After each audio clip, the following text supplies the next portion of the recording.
2025 was the best year of my adult life. Hi, I'm Jade, a retired planner and a newly crowned executor. I wanted to sit down and reflect on the year that I've had. The year 2025 has been for me because this has been such a very important year for my life. A year that's been really important for my growth and my happiness as an individual. So it's only right that this is my first YouTube video.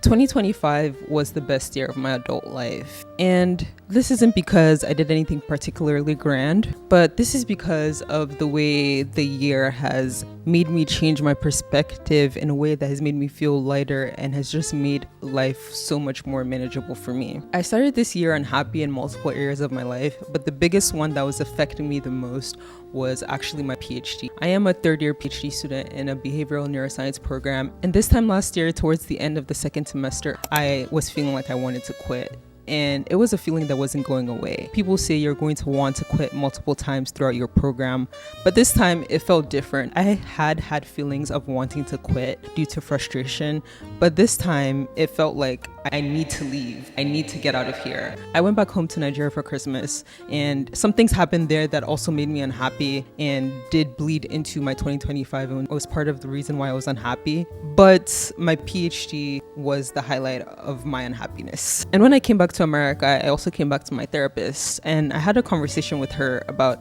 how genuinely unhappy I am. With her help, I was able to navigate the process of having a hard look at my life. What is actually making me unhappy?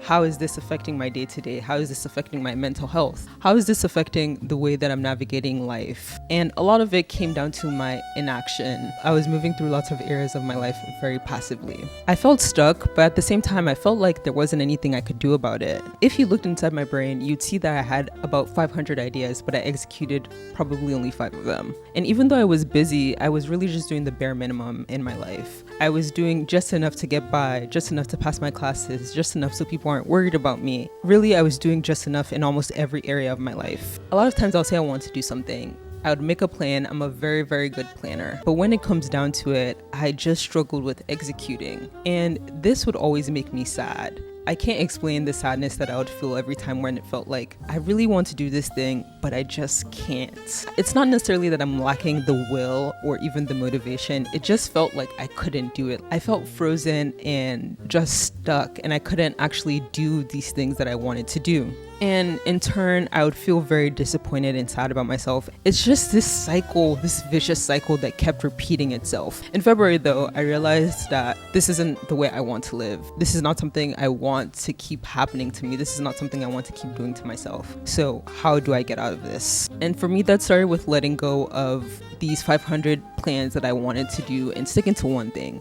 And that one thing was running. I decided I wanted to run a half marathon before I even felt ready. And I know a lot of people think I'm exaggerating when I say running changed my life, but running really did change my life. I followed a 16-week training plan using Runner to prepare for the Brooklyn Half Marathon, and something about the process of training for this race unlocked a level of discipline that I didn't even know I had, that I didn't even know I was capable of. If I said I was going to run, I showed up.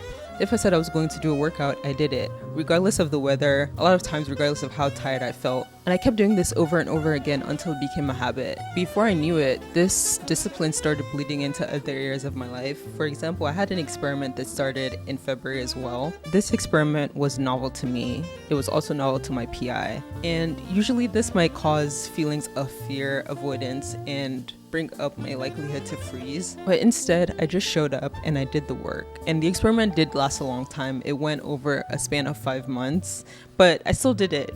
The biggest lesson that I learned this year is that the confidence that I was seeking and that I truly felt like I lacked could only be earned by action. And yes, planning feels productive and sometimes overthinking feels safe, but neither of those things are going to build confidence. Doing the thing is what is going to do that for you, because there's a level of confidence that you can only achieve by having clarity and knowledge to actually get something done. And I developed confidence in knowing the fact that I can do anything I set my mind to. Will it be perfect when I start? No.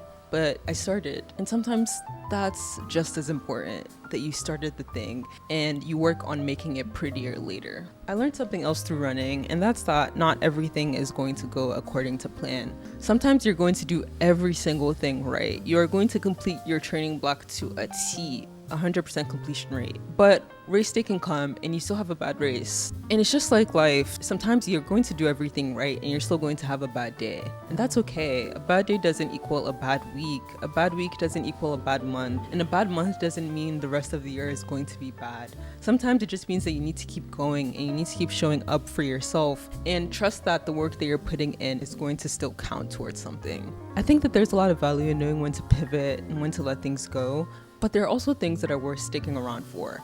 And 2025 was the year that really taught me the difference between the two. 2025 was not perfect. It had its ups and downs. Some notable ups: I got my master's degree. I paid my car off early. I got a new apartment. I started posting more on TikTok. I started posting more on Instagram. I got over my fear of doing those two things. I am posting my first video on YouTube. And generally, I just stopped waiting on myself, and I have this belief and confidence that I can do hard things. And I know that 2026 is going to be an even better year for me. I want to share this in case there's someone else out there that's in that place of stuck, where you want more out of your life, but you're just not sure where to start. You don't have to overhaul your life. You don't have to make this a big, extravagant plan. You can start by just doing one thing and sticking to that one thing and carrying on from there. Sometimes it really is just one decision, one goal, and one thing that you see through to completion that can change your life or change your perspective. Thank you for being here and for watching this video, and I hope this video finds the right person at the right time, and I will see you in the next one. Bye.